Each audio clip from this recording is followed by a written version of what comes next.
better shake your booties for black girl nerds.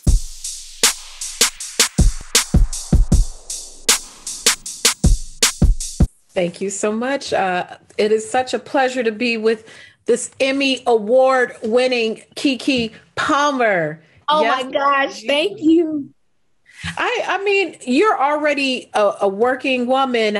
Does the phone ring twice as much now that you add that accolade to all your wonderful accomplishments throughout your career? Oh my goodness. I would like to say yes, but I'm ready and happy for any call. 1, 2, 10, it's all the same to me as long as, there's something going on. Well, I love that. Congratulations on that again. You deserve, because I loved it. I loved it. Thank you. But now we turn the corner into Foodtastic, which is also a great fit. I really loved you on GMA3, and I always felt like you just had this natural hosting ability. What does hosting do for you as a performer that acting doesn't? I think it allows me to kind of really level with people in a way that you don't always get to do as just like a celebrity or an entertainer, in that regard. I think people really kind of are able to have maybe more genuine and curious conversations. I'm able to kind of really showcase my actual personality in a way that isn't always so performative, but it's just like more so me, Keke, at home with my family or my homegirls, or like, let me know what's going on with this.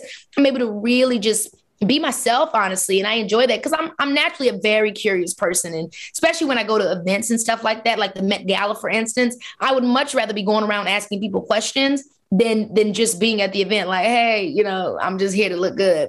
So it breaks the ice for me to be able to kind of just be silly and conversational. I noticed that. And when I got a chance to see some of the episodes ahead of time, I love that kind of way you check in on them because it's very natural. And you can in turn see they're gravitating to you too. They're supposed to be focused, but they're like, yeah, Keke, let me tell you all about this. Is it hard not to develop an attachment to the contestants because it just seems very natural with you and all of them? Oh, absolutely. We get attached to the many storylines that we create in our head, about the people, their families, and some of the inspirational stories, and we try to keep it about the art. But at the end of the day, art is also something that's meant to move you, not just be perfect and technically beautiful in every way, but also move you in terms of your heart and your art and the impact that it can make in terms of the story that it told. So it's very difficult sometimes to decide who the winner was for the judges I know, because we fell in love with their story and how, what they were personally accomplishing with this art piece. Mm-hmm. One thing I always wonder about these types of food shows, when you come to work to film, what does it smell like in there? Because you're dealing with all foods for this. It's not just baking, but what does it smell like in the studio when you get to walk out there and begin to film? I tell you right now, it never smelled bad. It never smelled bad. It always smelled like even if it was sugar burning, it always smelled good. Excuse me. So everything was always, honestly making you get like a little hungry, like gingerbread, fresh gingerbread, you know what I mean? Chocolate, fresh chocolate. Like it was always just like a very like, ooh, am I at Santa Claus's house type vibe. Mm-hmm.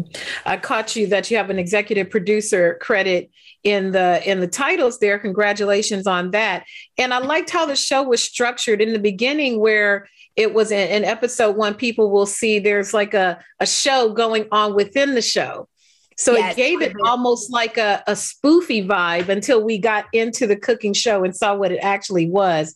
How much of as a master character creator that you are, how much input did you have in that mini version of you that we're going to see that kicks off?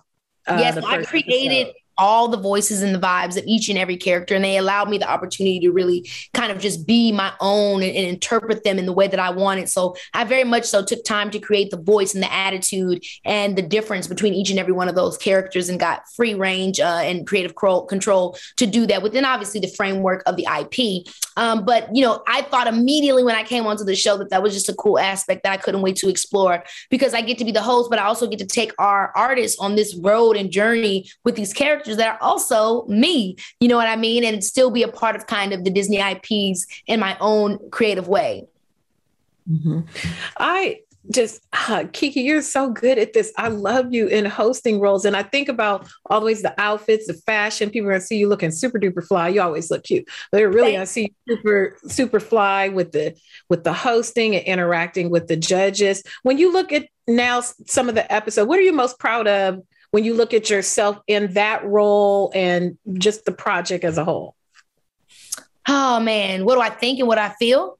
What are you proud of? What am I proud of? Oh my gosh, proud of everything. You know, I think the greatest thing about it for me is, you know, being in this industry almost 20 years now, I'll be 20 years next year, I think, is that I love to see how I've really worked my way through working with Disney, you know, from being a little girl and doing a pilot at 10 years old to doing Jump In, to doing music, you know, for the soundtrack, to doing GMA 3, to doing Proud Family, to doing Foodtastic. You know, for me, I always like to remind people that acting is literally an industry and a job and you know, it has its own, you know, positions and growth like any other job. And I very much liken it to, you know, I'm a lawyer working in a law firm, working my way up to partner. And so just to see how my relationship with them has grown and how they continue to allow me to grow. And now I'm at the level where I'm producing something you know, with them. It really is just, I'm very proud of that, you know, because it's true what everyone says. When you stick to something, you continue to work at something and you have the companies that you work with or that you do business with, and eventually you grow with them in a way you didn't imagine. It's very rewarding. Mm-hmm. Well, we are proud of you. We are super proud to see all of you accomplished. So I have one last question.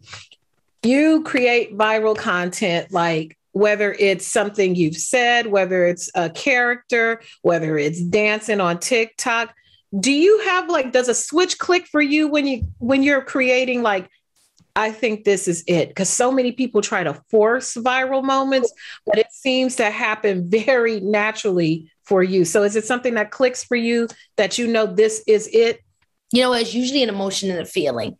It's usually something I feel, you know, that I'm, you know, could be going through, could be excited about, or could be annoyed about. And it's really just an honest feeling that I kind of put into a comedic form, because that's how I process any awkward or unusual or even fantastical moments for myself, is I kind of make it a joke. It's like my defense mechanism. So that's usually where it comes from. And in other moments that have become viral where I was just literally talking, I have no way to explain how that happens. That is just truly serendipitous.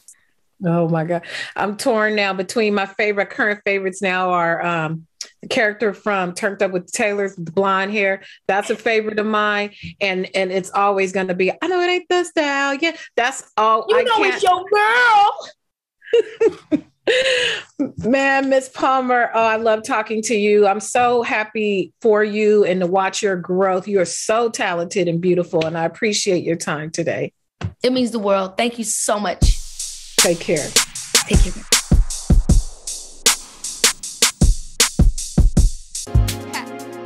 Better shake your booties for black girl nerves.